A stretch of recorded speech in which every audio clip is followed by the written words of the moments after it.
colloque sur le comédien Denis Diderot. Premier interlocuteur. N'en parlons plus. Second interlocuteur. Pourquoi? C'est l'ouvrage de votre ami, dit le premier. Qu'importe, dit le second.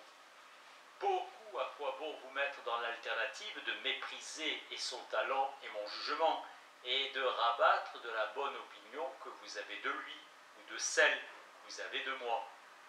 Cela n'arrivera pas, et quand cela arriverait, mon amitié pour tous les deux, fondée sur des qualités plus essentielles, n'en souffrirait pas. Peut-être. J'en suis sûr. Savez-vous à qui vous ressemblez dans ce moment?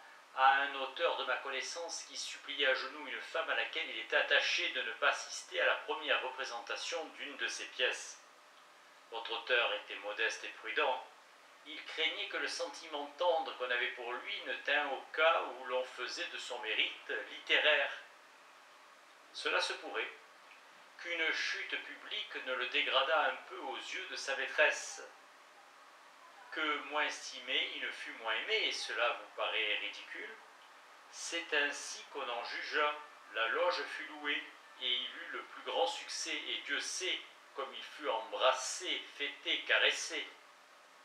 Il eût été bien davantage après la pièce sifflée.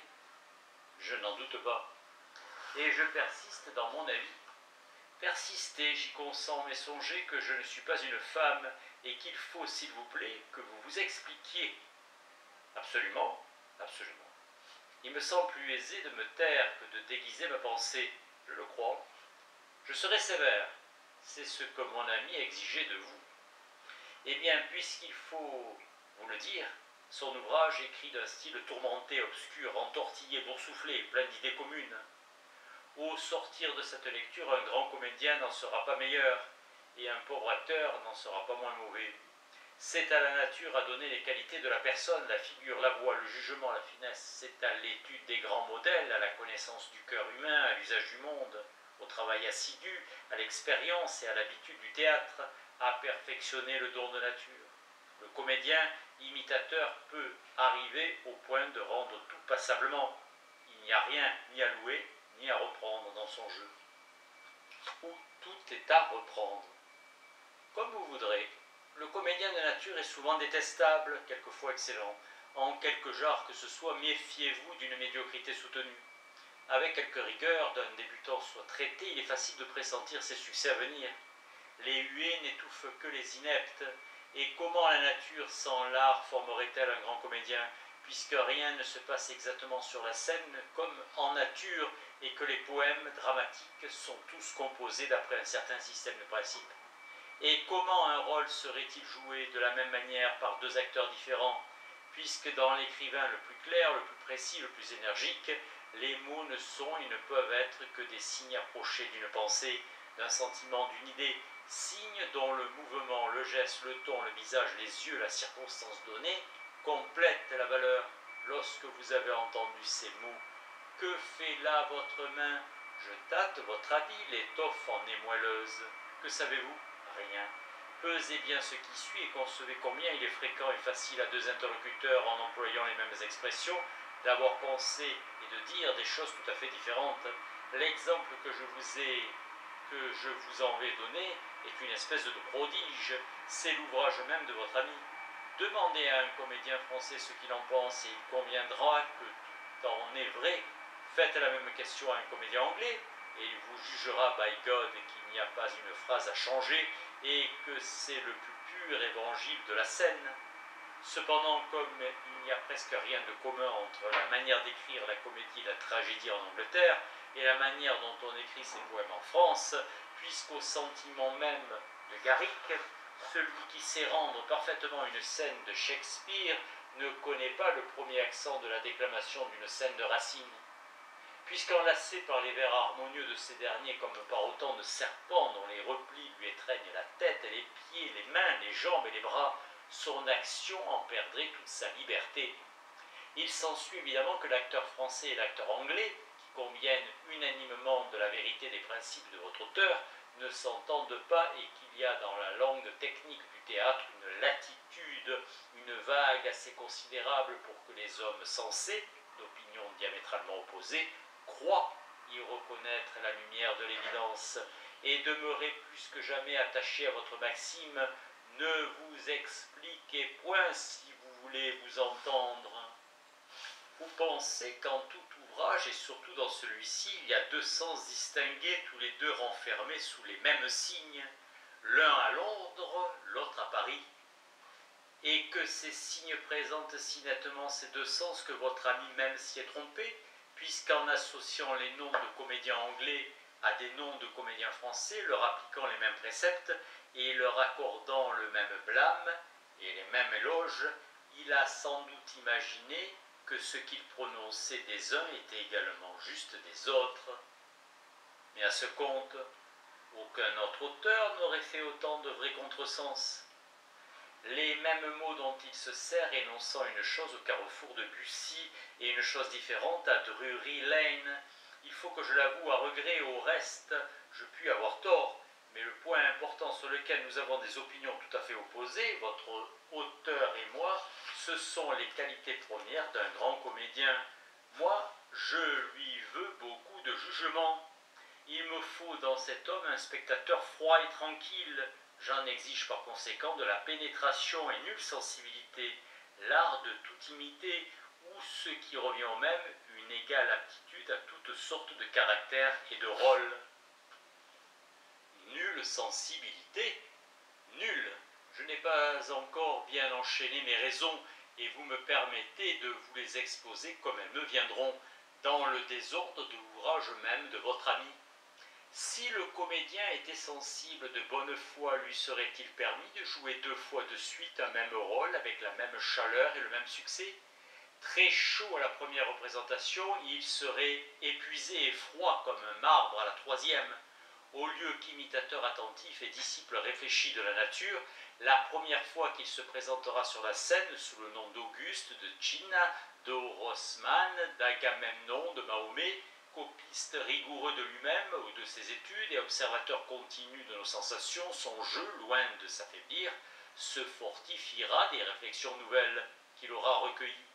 Il s'exaltera ou se tempérera et vous en serez de plus en plus satisfait. S'il est lui quand il joue, comment cessera-t-il d'être lui? S'il veut cesser d'être lui, comment saisira-t-il le point juste auquel il faut qu'il se place et s'arrête? Ce qui me confirme dans mon opinion, c'est l'inégalité des acteurs qui jouent d'âme. Ne vous attendez de leur part à aucune unité.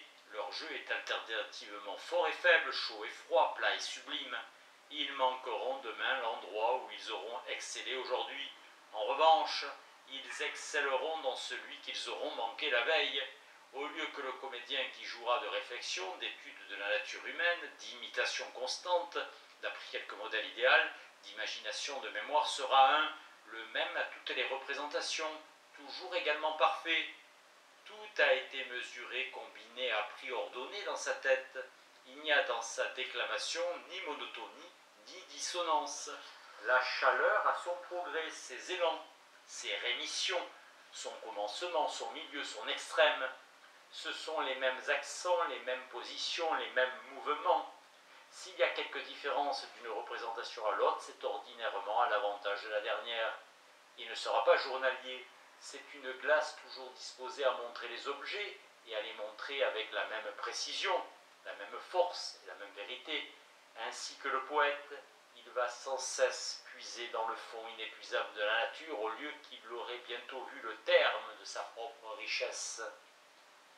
Quel jeu plus parfait que celui de la Clairon!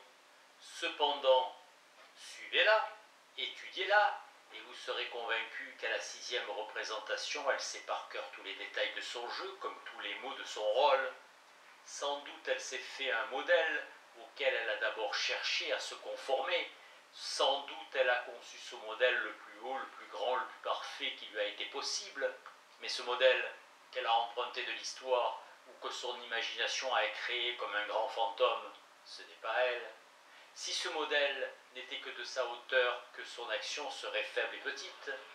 Quand, à force de travail, elle a approché de cette idée, le plus près qu'elle a pu, tout est fini. Se tenir ferme-là, c'est une pure affaire d'exercice et de mémoire. Si vous assistiez à ces études, combien de fois vous lui diriez Vous y êtes. Combien de fois elle vous répondrait « Vous vous trompez ». C'est comme le Quénois, à qui son ami saisissait le bras et criait « Arrêtez, le mieux est l'ennemi du bien, vous allez tout gâter ». Vous voyez ce que j'ai fait, répliquait l'artiste haletant au connaisseur émerveillé, mais vous ne voyez pas ce que j'ai là et ce que je poursuis. Je ne doute point que la Clairon éprouve le tourment du Quénois dans ses premières tentatives. Mais la lutte passée, lorsqu'elle s'est une fois élevée à la hauteur de son fantôme, elle se possède, elle se répète sans émotion. Comme il nous arrive quelquefois dans le rêve, sa tête touche au nu, ses mains vont chercher les deux confins de l'horizon. Elle est l'âme d'un grand mannequin qui l'enveloppe, ses essais l'ont fixée sur elle. Nonchalamment étendue sur une chaise longue, les bras croisés, les yeux fermés, immobiles, elle peut, en suivant son rêve de mémoire, s'entendre, se voir, se juger et juger les impressions qu'elle l'excitera. En ce moment, elle est double, la petite Clairon et la grande Agrippine. Rien à vous entendre ne ressemblerait tant à un comédien sur la scène ou dans ses études que les enfants qui, la nuit, contrefont les revenants sur les cimetières en élevant au-dessus de leur tête un grand drap blanc au bout d'une perche et faisant sortir de dessous ce catafalque une voix lugubre qui effraie les passants. Vous avez raison, il n'en est pas de la Duménil ainsi que de la Clairon. Elle monte sur les planches sans savoir ce qu'elle dira. La moitié du temps, elle ne sait ce qu'elle dit, mais il vient un moment sublime. Et pourquoi l'acteur diffère-t-il du poète, du peintre, de l'orateur, du musicien? Ce n'est pas dans la fureur du premier jet que les traits caractéristiques se présentent, c'est dans des moments tranquilles et froids, dans des moments tout à fait inattendus. On ne sait d'où ces traits viennent, ils tiennent de l'inspiration. C'est lorsque suspendus entre la nature et leur ébauche, ces génies portent alternativement un œil attentif sur l'une et l'autre.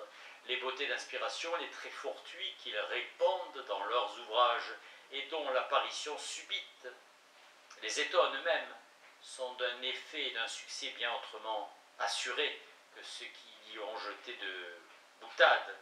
C'est au sang-froid à tempérer le délire de l'enthousiasme.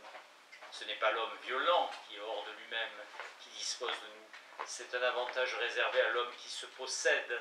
Les grands poètes dramatiques surtout sont spectateurs assidus de ce qui se passe autour d'eux dans le monde physique et dans le monde moral. Qui n'est qu'un. Ils saisissent tout ce qui les frappe, ils en font des recueils. C'est de ces recueils formés en eux, à leur insu, que tant de phénomènes rares passent dans leurs ouvrages. Les hommes chauds, violents, sensibles sont en scène, ils donnent le spectacle, mais ils n'en jouissent pas. C'est d'après eux que l'homme de génie fait sa copie. Les grands poètes, les grands acteurs et peut-être en général tous les grands imitateurs de la nature, quels qu'ils soient, doués d'une belle imagination, d'un grand jugement, d'un tact fin, d'un goût très sûr, sont les êtres les moins sensibles. Ils sont également propres à trop de choses. Ils sont trop occupés à regarder, à reconnaître et à imiter pour être vivement affectés au-dedans d'eux-mêmes. Je les vois sans cesse le portefeuille sur les genoux et le crayon à la main. Nous sentons, nous. Eux, ils observent, étudient et peignent. Le dirais-je? Pourquoi non? La sensibilité n'est guère la qualité d'un grand génie. Il aimera la justice, mais il exercera cette vertu sans en recueillir la douceur. Ce n'est pas son cœur, c'est sa tête qui fait tout. À la moindre circonstance inopinée, l'homme sensible la perd. Il ne sera ni un grand roi, ni un grand ministre, ni un grand capitaine, ni un grand avocat, ni un grand médecin. Remplissez la salle du spectacle de ces pleureurs-là, mais ne m'en placez aucun sur la scène. Voyez les femmes, elles nous surpassent certainement, et de fort au loin, en sensibilité. Quelle comparaison d'elles à nous, dans les instants de la passion. Mais autant nous leur cédons quand elles agissent, autant elles restent en haut-dessous de nous quand elles imitent. La sensibilité n'est jamais sans faiblesse de l'organisation. La larme qui s'échappe de l'homme vraiment homme nous touche plus que tous les pleurs d'une femme. Dans la grande comédie, la comédie du monde, celle à laquelle j'en reviens toujours, toutes les âmes chaudes occupent le théâtre, tous les hommes de génie sont au parterre. Les premiers s'appellent des fous, les seconds qui s'occupent à copier leur folie s'appellent des sages. C'est l'œil du sage qui saisit le ridicule de tant de personnages divers. qui le peint et qui vous fait rire de ces fâcheux originaux dont vous avez été victime et de vous-même. Vous avez été la victime et de vous-même. C'est lui qui vous observait et qui traçait la copie comique du fâcheux et de votre supplice. Ces vérités seraient démontrées que les grands comédiens n'en conviendraient pas, c'est leur secret. Les acteurs médiocres ou novices sont faits pour les rejeter, et l'on pourrait dire de quelques autres qu'ils croient sentir, comme on a dit, du superstitieux, qu'ils croient croire, et que sans la foi pour celui-ci et sans la sensibilité pour celui-là, il n'y a point de salut. Mais quoi dira-t-on ces accents si plaintifs, si douloureux que cette mère arrache du fond de ses entrailles et dont les miennes sont si violemment secouées? Ce n'est pas le sentiment actuel qui les produit, ce n'est pas le désespoir qui les inspire. Nullement, et la preuve, c'est qu'ils sont mesurés, qu'ils font partie d'un système de déclamation, que plus bas au plus aigu de la 20e partie d'un quart de ton, ils sont faux, qu'ils sont soumis à une loi d'unité, qu'ils sont, comme dans l'harmonie, préparés et sauvés, qu'ils ne satisfont à toutes les conditions requises que par une longue étude, qu'ils concourent à la solution d'un problème proposé, que pour être poussés juste, ils ont été répétés 100 fois, et que malgré ces fréquentes répétitions, on les manque encore. C'est qu'avant de dire « Zahir, vous pleurez » ou « Vous y serez, ma fille », l'acteur sait longtemps écouter lui-même, c'est qu'il s'écoute au moment où il vous trouble, et que tout son talent consiste non pas à sentir comme vous le supposez, mais à rendre si scrupuleusement les signes extérieurs du sentiment que vous vous y trompiez. Les cris de la douleur sont notés dans son oreille, les gestes de son désespoir sont de mémoire et ont été préparés devant une glace. Il sait le moment précis où il tirera son mouchoir et où les larmes couleront. Attendez-les à ce mot, à cette syllabe, ni plus tôt ni plus tard. Ce tremblement de la voix, ces mots suspendus, ces sons étouffés ou traînés, ce frémissement des membres, ce vacillement des genoux, ces évanouissements, ces fureurs, pure imitation. Le son recordé d'avance, grimace pathétique, singerie sublime, dont l'acteur garde le souvenir longtemps après l'avoir étudié, dont il avait la conscience présente au moment où il l'exécutait, qui lui laisse, heureusement pour le poète, pour le spectateur et pour lui, toute la liberté de son esprit et qui ne lui ôte, ainsi que les autres exercices, que la force du corps. Le soc ou le cothurne déposé, sa voix est éteinte, il éprouve une extrême fatigue, il va changer de linge ou se coucher, mais il ne lui reste ni trouble ni douleur, ni mélancolie ni affaissement d'âme. C'est vous qui remportez toutes ces impressions, l'acteur est las et vous triste. C'est qu'il s'est démené sans rien sentir et que vous avez senti sans vous démener. S'il en était autrement, la condition du comédien serait la plus malheureuse des conditions, mais il n'est pas le personnage, il le joue. Il le joue si bien que vous le prenez pour tel. L'illusion n'est que pour vous, il sait bien, lui, qu'il ne l'est pas.